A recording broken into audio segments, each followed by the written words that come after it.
Seguimos en esta tertulia de jueves 31 de octubre de 2024. Estamos con Esteban Valenti, Ana Laura Pérez, Diego Irazábal y Cecilia Aguiluz.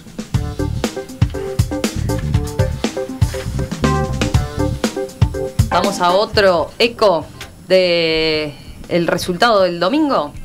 Las elecciones del pasado domingo implicaron un golpe para Cabildo Abierto que pasó de tener 11% del electorado en 2019 a 2,35% ahora en 2024.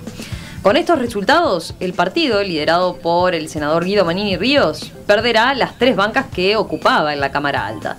Y en la Cámara de Diputados tendrá solo 2 escaños de los 11 que ocupaba en esta legislatura. El domingo de noche, mientras se estaba divulgando las primeras proyecciones de escrutinio, Manini reconoció que la votación del partido fue magra y asumió la responsabilidad. Soy el responsable en la medida de que soy el principal referente de Cabildo Abierto. Sin lugar a dudas, he cometido errores políticos, errores personales, que han llevado a este descenso de la votación en 5 años.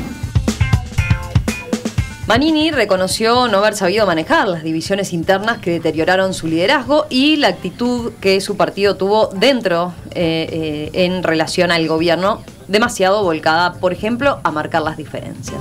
Sin embargo, el ex comandante en jefe del ejército dijo que Cabildo Abierto seguirá defendiendo los temas que lo caracterizaron en su primer periodo parlamentario. Ayer se conoció un audio de la ex ministra Irene Moreira, donde culpa por la caída de la votación a los que, dice, provocaron una fractura en su partido. Moreira llamó a aprovechar la crisis que enfrenta ahora Cabildo Abierto para limpiar la casa. Sin nombrarlo, aludía a Eduardo Radaelli, creador de una corriente alternativa a Manini.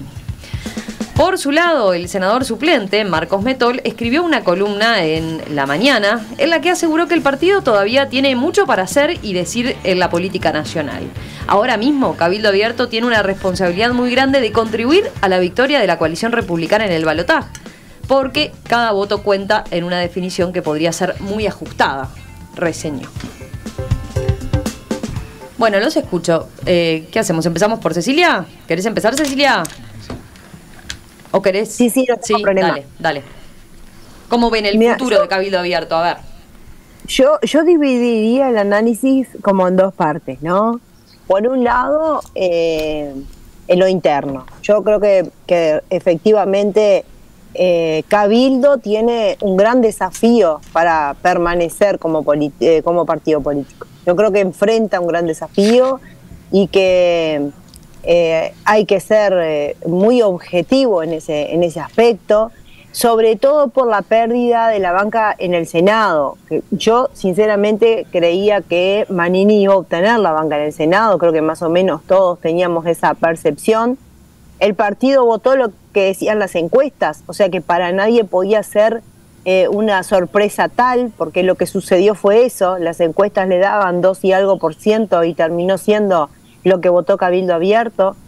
Está bien que a veces uno cuando está en la vorágine de los que son militantes de un partido u otro, todo el mundo cree que las encuestas están mal, pero en definitiva las encuestas marcaban ese desenlace que al final del día se dio.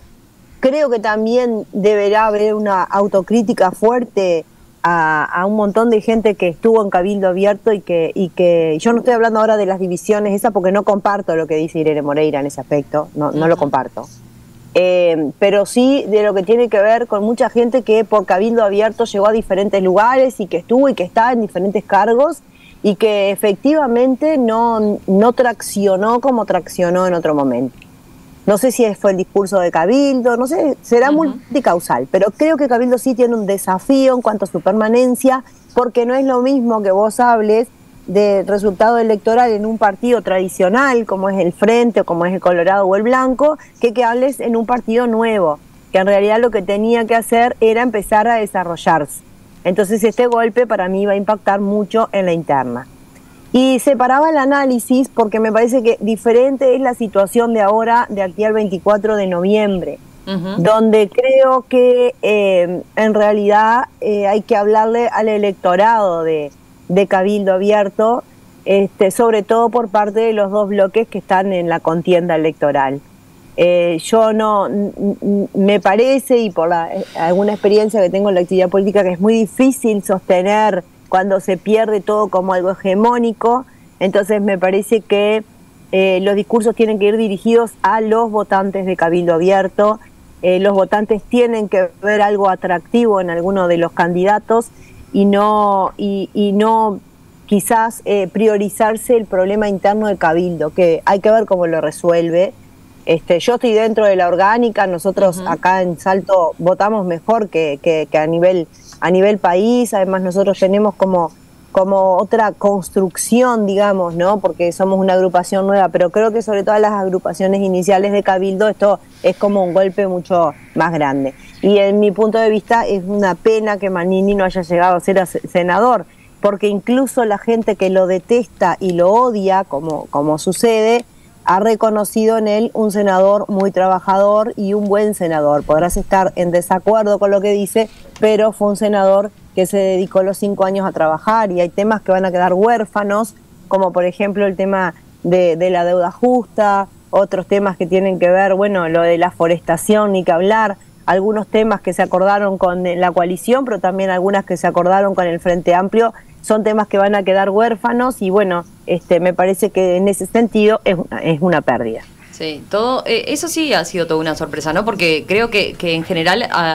se esperaba que por lo menos llegara a Manini, ¿no? A ocupar su banca en el Senado. Y claro, ahora el quedar fuera del Parlamento también para la conducción del propio partido es un desafío, ¿no? Es una falta de visibilización de su líder, entre otras cosas, ¿no? ¿Quién sigue? ¿Quién quiere? A ver. Bueno, dale, cuando un partido tiene una caída de 11 y pico a 2,5, no es un fenómeno cualquiera, es decir, y hay que buscar explicaciones que no lo incumben solo a Cabildo, incumben a toda la sociedad y a la política uruguaya. Es un cambio muy importante, y Cabildo es lo que se juega de aquí para adelante, es su existencia, porque esos procesos los conocemos en otros casos, duraron 2 y después desaparecieron. Entonces, primero yo quiero ser justo. Cabildo tuvo 11,5% por el tema de las jubilaciones militares. Y el que lo niegue es porque no tiene ningún instrumento de medición. ¿Cómo? A ver, Cabildo Abierto de tuvo el 11,5% por el tema de la familia militar y policial, que lo votó masivamente. En 2019. Exactamente, y que lo abandonó en el balotaje. Yo me acuerdo el mensaje final antes del balotaje de Manini, muy buscando retener esos votos que tenían un miedo, que era el cambio de la ley jubilatoria militar y policial. Ese miedo desapareció y se perdieron esos votos. Eso es no se te va 9 puntos si por errores cometidos, por divisiones. No es así. Yo además lo puedo decir por los estudios cualitativos, porque en política lo que se conoce, todos los partidos conocen, son los estudios cuantitativos. Pero vos en los cualitativos vas y preguntás y aparecen claramente, y si había un dato claro era ese. Y el problema de Cabildo Abierto es que, bueno, mantuvo 2,5%. No es una cifra despreciable, tiene 2 parlamentarios. 2 diputados. Son 60.000 votos, ¿no? Tiene 2 diputados. Pero pasó de 268.000 a 60.000 votos. Exactamente. El otro era, yo lo repito, un bloque, ¿tá? Que lo empezó a dar la primera encuesta y terminó la última encuesta dando lo mismo, ¿tá? Entonces, yo creo que Cabildo Abierto, asumiendo la realidad, con 2 diputados, tiene además con una relación compleja con el gobierno, porque la tuvo compleja, llegó siempre al borde, pero nunca, y eso también desgastó mucho a Cabildo, porque Cabildo chocó sobre temas muy importantes con el gobierno y llegó al borde y después se fue para atrás. Entonces, yo creo que lo que se define ahora, está bien, eligieron ser parte de la coalición así, bueno, a mí me parece que para Cabildo es un error grave, porque ellos tendrían que haber sido mucho más un fiel definidor del futuro. Y ahora son una partecita de la coalición, ¿no? Yo creo que tiene por delante nada menos que seguir existiendo. Puede hacerlo, pero va a ser muy duro. previo a las elecciones y él era partidario de que fue antes de que se pronunciara Manini, ¿no? Diciendo, asegurando que ya en días antes que iban a seguir que iban a seguir dentro de la coalición. Sí, sí.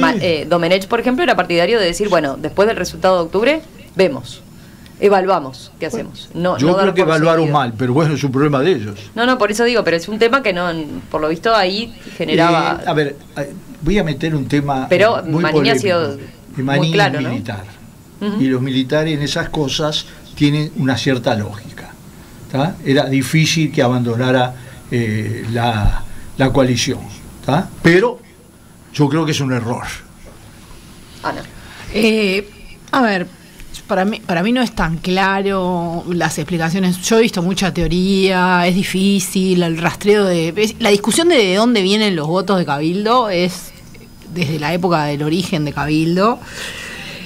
Yo lo que creo es que las explicaciones son múltiples. Comparto que está en juego la supervivencia, la existencia de Cabildo Abierto como sector, que digamos, que si esto se consolida, digamos que lo que te pasa es como vos perdés tantos votos, por ende perdés representación, y como perdés representación, perdés presencia mediática, desaparecés. Entonces, o sea, te volvés menos atractivo para nosotros los periodistas, pues no es lo mismo un senador que un líder de una facción política que no es senador, en términos de su capacidad de acción, como hablábamos hoy. Entonces, perdés peso, perdés mucho peso relativo. Entonces, empieza a ser como una profecía autocumplida, como perdés mucho peso, perdés presencia, y entonces vas a votar menos. Es como difícil recuperarse de un golpe como ese. Yo creo que hay una cuestión además, a mí lo que me presenta dudas, justamente por eso, porque no tengo así como claridad sobre...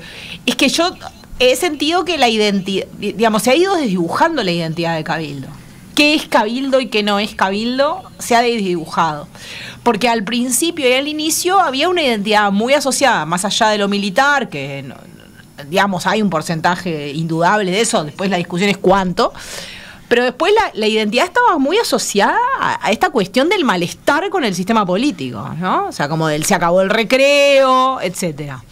Y los episodios relacionados con cierta colocación de personas en oficinas estatales, el episodio con Moreira, varios otros episodios generaron una idea de que, digamos, por ejemplo, yo no sé si algunos de los votos de Salle, que también representan un fuerte malestar con el sistema político, no son votos que se movieron de Cabildo a Salle. Es difícil saberlo, pero podría existir que un porcentaje tenga que ver con canalizar ese malestar, o algunos de los anulados que hablaban hoy más temprano, ¿no? Entonces ahí lo que me parece es que alguna pérdida de esos votos se debe a que, bueno, alguna gente puede haber llegado a la conclusión de que son lo mismo que los otros, ¿no? Lo otro que es curioso es que uno hubiera pensado, y los análisis que se hacían en el momento, era que este perfilamiento de Cabildo en la coalición de separarse un poco era una buena decisión y le iba a redituar electoralmente, y no funcionó. Y coincide con esta sorpresa que puede haber generado de que el Partido Nacional votó un poquito por encima de lo que se pensaba. O sea, que en realidad el malestar con el gobierno actual no era tal, y no era por ahí que había que canalizar los votos, ¿no? También eso es como interesante. Y después, bueno, sí, yo creo que un poco, digamos, no todos los votantes, comparto con Esteban que hay gente que no le importa, pero si vos tenés una bolsa de 11 y te estás peleando por la bolsa de 11 y te llevas la mitad para tu casa y la otra mitad para tu casa y la otra mitad para tu casa, y ahí hubo salidas de dirigentes que es difícil también medir, pero yo no sé cuánto le pegó Capillera. ¿Cuánto le llevó Capillera a Ojeda a su lista y cuánto efectivamente le pegó a Cabildo esa partida, por ejemplo? Y hay varios dirigentes. Y después eso, en términos de la discusión de identidad, Cabildo debería decidir si es un partido que quiere buscar votos hablando de cuestiones como la deuda, como los más necesitados, como ciertas preocupaciones que Cabildo mostró a lo largo de eso, o si quiere hablar en contra de la agenda de derechos, como era su candidata a la vicepresidencia. No sé si eso no fue un error. Que no le aportó un voto, ¿no? Por eso, no sé si eso no terminó. Que no le aportó es clarísimo. Ahora, capaz que le restó también, por eso digo. Le restó, no sé ahí si no hubo un error. Tal vez la decisión de apostar a las dos agendas al mismo tiempo y no haya sido lo más inteligente. Tengo acá algunos mensajes de los oyentes. Hay uno que se repite, voy a tomar uno, pero hay varios que van por este lado, señalando en ambos casos que es contrafáctico, pero dicen, no tengo dudas. Claro. Si Manini hubiera abandonado la coalición, sacando a todos los que ocupaban cargos de gobierno, y desde el Parlamento insistir en sus ejes programáticos, hoy aumentaba su presencia. Hay varios que plantean eso. También hay quien señala, por ejemplo, a propósito de lo que yo decía y Ana Laura también, de la falta de visibilidad que va a tener Manini. Bueno, dicen, Manini está jugado ahora a que gane claramente la coalición y pueda ir, por ejemplo, a un ministerio. Por ejemplo, ¿no? Claramente eso ahí no le dio resultado. Sí. Yo no creo, vos sabés que yo esa teoría, y no he hablado con Manini, o más que nada, mensajes puntuales, ¿no? Pero esa teoría es bastante como clásica, ¿no? Porque Manini es un tipo que ni siquiera cobró el sueldo de senador, porque lo donaba a organizaciones sociales. O sea, no es una persona que dependa de la actividad política como muchos otros que se les cayeron las bancas y que tienen que ir para las 8 horas. O sea, no es el caso de Manini. No es el caso. Me parece que no va por ahí, no va a que depender. Pero ¿cómo te imaginas que mantiene su liderazgo estando en el Senado, por ejemplo? Es que yo creo que ese es el problema. Por eso yo lo decía al principio, ese es el desafío. Yo creo que es muy difícil. Él es el presidente del partido, pero es un partido que bajó de 11-2. O sea, es un desafío, pero no es el tema de decir Manini no llegó acá y entonces lo que quiere es prenderse acá para ir a un ministerio. Creo que no conocerlo y no valorar el trabajo que hizo, porque si fuese por eso directamente no se hubiese metido ni a la actividad política. Yo entiendo que él pretendió hacer un cambio y que en esta oportunidad, con el resultado que tenemos, es evidente que hubo un fracaso y por eso creo que él también asume la responsabilidad desde el punto de vista personal, porque así seguramente lo siente, pero no es una cuestión, ay no, mirá, no tuvo un Senado, va a ver cómo llega un ministerio, porque no lo necesita, no es parte del sistema político por eso y capaz que lo que pasa es que mucha gente generaliza a la actividad política y a los políticos y a la gente que hace política, pero no es el caso de él. No hablé con él, es mi opinión, es una de las cosas que me gusta de él, es justamente que salió de un espacio que no tenía nada que ver con lo político y tuvo que salir a aprender. Es un tipo que realmente ha recorrido el Uruguay y se ha preocupado por temas importantes, y es un tipo que dona el sueldo de él a organizaciones que trabajan para los adictos, y eso nadie lo sabe y él no lo dice porque es una de las cosas que no se cuentan, y está perfecto porque es su decisión además hacerlo así. Entonces no es que necesite ir a un ministerio, me parece que eso es bastante no conocer. Diego. A ver, breve, yo creo que, en el 2019 había un contexto, un timing que favoreció el surgimiento de Cabildo y que recogieran 260.000 votos, ¿no? Realmente hubo un contexto, un timing que se dio para que eso sucediera. 5 años después desapareció ese contexto, ese timing, y indudablemente Cabildo debe haber cometido una serie de errores, porque si vos perdés 200.000 votos de una elección a otra es porque errores has cometido. No sé cuáles son esos errores, no los he analizado. Yo creo que uno que seguramente se debe haber cometido es dejar ir o no darle protagonismo, no sé cómo habrá sido la interna, pero Daniel Salinas debe haber sido de las personas con mayor popularidad y conocimiento de la ciudadanía en estos 5 años. Un fenómeno, Daniel Salinas. Yo no entiendo cómo Cabildo no le dijo, vení vos, encabezame toda la lista del Senado. Lo intentaron. Lo intentaron, yo no sé si no fue él que dijo que no. Porque es que ahí el tema es qué le ofrecieron a Daniel Salinas. Porque si lo que le ofrecían es, porque viste que en los sectores políticos pasa, ¿no? Mira, yo te quiero, vos vení conmigo, pero la cabeza soy yo, y en segundo lugar yo, y después yo.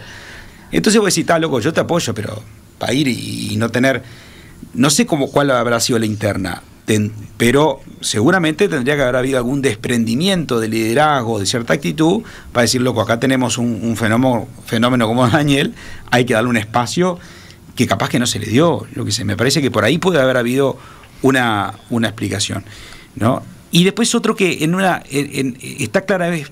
Es muy claro, ¿no? La despartidización que hay en la sociedad, ¿no? Las estructuras partidarias ya no son las grandes, ¿no? Y sin embargo, me da la sensación. Con estructuras partidarias como Uruguay. Por eso, pero los blancos, los colorados y el Frente Amplio. El Frente Amplio con 50 años de trayectoria, los otros con 100 y pico. Para un partido nuevo, es difícil. Entonces yo creo que el desafío hoy de Manini es ser un líder político más allá de los cabildantes. A mí me da la impresión... La ingeniería electoral uruguaya está diseñada para favorecer a los que ya están versus los que son nuevos. O sea, eso es así porque es histórico. Exacto. Y a mí me da la impresión, Manini tuvo la virtud de poner temas arriba de la mesa, ser un tipo de estudioso en el Parlamento. Yo creo que, pobre, le tocó una campaña electoral donde no había contenido para hablar de cosas. Entonces, si vos sos un tipo que querés discutir de ciertas cuestiones programáticas, va frito, ¿no? Mira, acá... En la columna que escribe Marcos Metola apunta a eso. Ahora pero a mí me da la sensación de que ellos siempre como que hablaron solo para los cabildantes. Un partido que fue solo como encapsulado en sí mismo, con una lógica muy además de partido militar. Entonces, yo pensé que les costó tener puntos de conexión que seguramente, si en Salto tuvo la votación muy por encima de lo que fue el porcentaje de Cabildo, se debe a la incorporación seguramente de Cecilia, que ya viene con otra trayectoria política y con otra conexión con la ciudadanía de Salto, ¿no? Pero si vos te encapsulás y le hablás solo a los cabildantes y no conectás con el electorado medio, con el que no tiene partido, y tenés una estrategia de marketing y de comunicación que vaya en esa línea, me parece también son otros errores. Bueno, hoy aparecen algunos vinculados hasta incluso eso, la estrategia más comunicacional de Cabildo, los temas que eligió poner en agenda.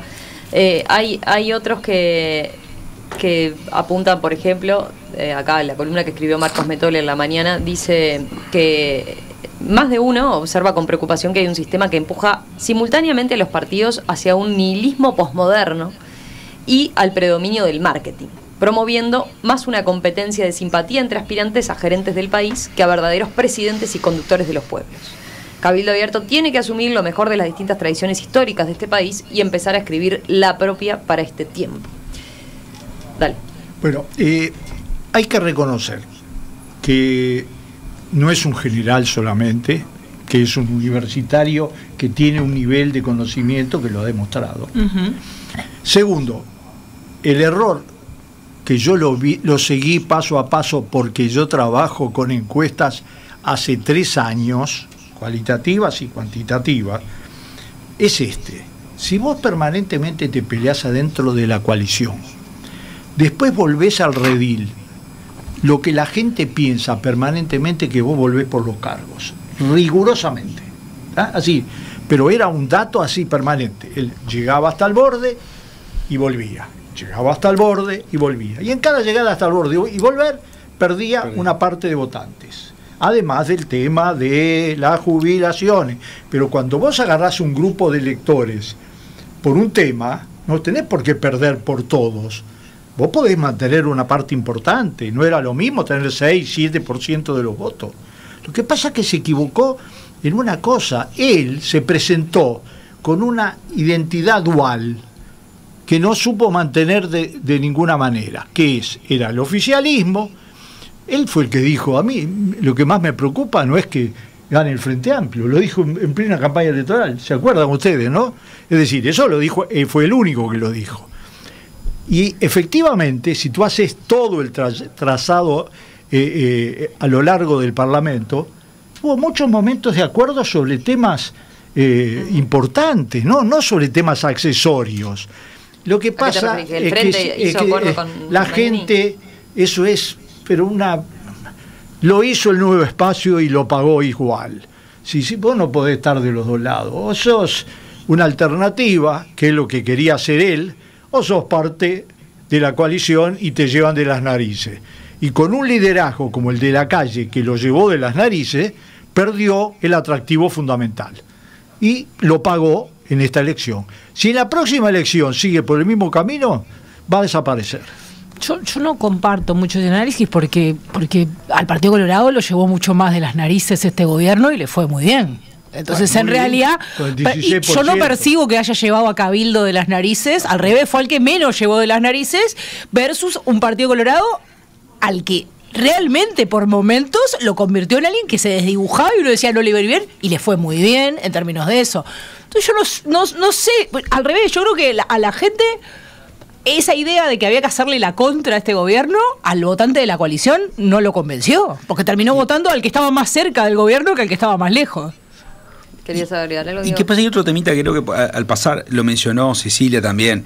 Si vos no tenés gente que después, llegado el momento en octubre, empieza a traccionar y a mover el aparato electoral, claro. Ese es el problema, ¿no? La gente se mete en los cargos del Ejecutivo, le encanta el cargo del Ejecutivo y después nadie labura en una campaña electoral. Y si Manini no tenía gente que le laburara el aparato electoral, es otro de las explicaciones posibles, ¿no? Cecilia, ¿te quedó algo? No, que yo comparto, eso es el tema del laburo, ¿no? Aparte, en un partido nuevo, además que mucha gente no sabe cómo trabajar, o sea, porque no es soplar ese botella. Lo que pasó en el 2019 era un accidente electoral prácticamente. O sea, después, si vos no tenés infraestructura y no traccionás, es muy difícil. Es muy difícil. Y lo mismo, ojo, puede pasar ahora con el balotaje, porque hay mucha gente que cree que ya ganó. Entonces me parece que ojo de vuelta con esa sensación de el exitismo adelantado.